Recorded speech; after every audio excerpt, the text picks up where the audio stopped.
നിങ്ങൾക്ക് എപ്പോഴെങ്കിലും ഒരു ചെറിയ സംഭവം പോലും ദിവസങ്ങളോളം അതിനെ മനസ്സിൽ ഇങ്ങനെ കുടുങ്ങി കിടക്കാറുണ്ടോ? ചിലപ്പോൾ ഒരാളോട് പറഞ്ഞ വാക്കായിരിക്കാം, അല്ലെങ്കിൽ നമ്മളെടുത്തൊരു തീരുമാനമായിരിക്കാം, അല്ലെങ്കിൽ ഇതുവരെ ജീവിതത്തിൽ നടക്കാത്ത എന്തോ ഒരു സംഭവത്തെ കുറിച്ചുള്ള ആശങ്കയായിരിക്കാം. പലരും ഇതിനെ ഓവർ തിങ്കിങ് എന്ന് പറയാറുണ്ട്. അപ്പൊ ഒരു ചോദ്യം, ഈ ഓവർ തിങ്ക് ചെയ്യുന്ന ആളുകളൊക്കെ ബുദ്ധിയുള്ളവരാണോ?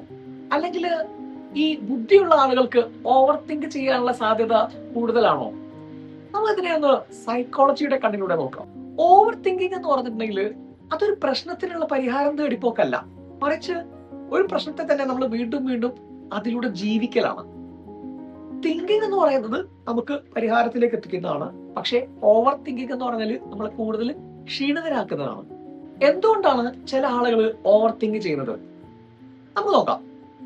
ഒന്ന്, ചില ആളുകൾ ഒരു കാര്യത്തിന്റെ പല വശങ്ങളും ശ്രദ്ധിക്കും. ഇങ്ങനെ പറഞ്ഞാൽ എന്തായിരിക്കും അവസ്ഥ, അല്ലെങ്കിൽ അങ്ങനെ ചെയ്തിട്ടില്ലെങ്കിൽ എന്തായിരിക്കും കാര്യം? ഈ വിശകലന ശേഷി, അനലിറ്റിക്കൽ സ്കില്ലൊക്കെ നല്ലതാണ്, പക്ഷെ അത് അതിര് കടന്നിട്ടുണ്ടെങ്കിൽ നമുക്ക് ഒരു ചെറിയ തീരുമാനം പോലും എടുക്കാൻ സാധിക്കാതെ വരും. രണ്ടാമത്തത് ഫിയർ ഓഫ് ഫെയിലിയർ ആണ്, പരാജയത്തെ കുറിച്ചുള്ള ഭയം.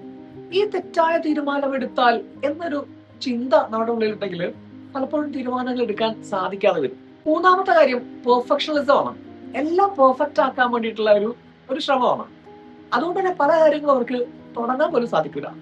ആലോചിക്കണം, എന്തെങ്കിലും തുടങ്ങി വെക്കുന്നതാണ് പെർഫെക്ഷൻ ആയി തുടങ്ങുന്നതിനേക്കാളും നല്ലത്.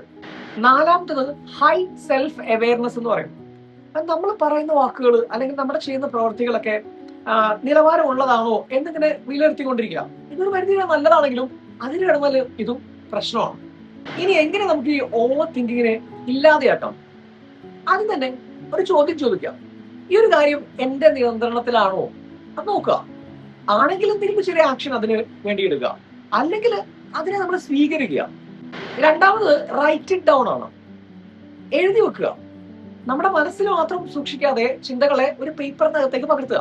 പലപ്പോഴും എഴുതിയ കാര്യങ്ങൾ കാണുമ്പോൾ നമ്മുടെ ഉള്ളിലുള്ളതിനേക്കാളും വളരെ ചെറിയ പ്രശ്നമാണ്, അല്ലെങ്കിൽ ഈ ഒരു പ്രോബ്ലത്തിന്റെ സൈസ് കുറഞ്ഞതായിട്ട് നമുക്ക് കാണാൻ സാധിക്കും. ഏറ്റവും പവർഫുൾ ആയിട്ടുള്ളത് ടേക്ക് ആൻ ആക്ഷൻ എന്ന് പറയും. എന്ന് വെച്ചാല് മോട്ടിവേഷന് വേണ്ടി കാത്തിരിക്കാതെ നമുക്ക് എന്താണോ ആ സമയത്ത് ചെയ്യാൻ പറ്റുന്ന ആ ഒരു ചെറിയ ആക്ഷനെങ്കിലും നമ്മൾ എടുത്തു വെക്കുക എന്നുള്ളതാണ്. ബുദ്ധി എന്നത് ഒരുപാട് ചിന്തിക്കുക എന്നുള്ളതല്ല, മറിച്ച് ശരിയായ സമയത്ത് ശരിയായ രീതിയിൽ ചിന്തിച്ച് മുന്നോട്ടേക്ക് പോകാൻ സാധിക്കുക എന്നതാണ്. നിങ്ങളുടെ മനസ്സ് നിങ്ങളുടെ ഏറ്റവും വലിയ ശക്തിയാവട്ടെ, നിങ്ങളുടെ ഏറ്റവും വലിയ തടവറയാവാതിരിക്കട്ടെ.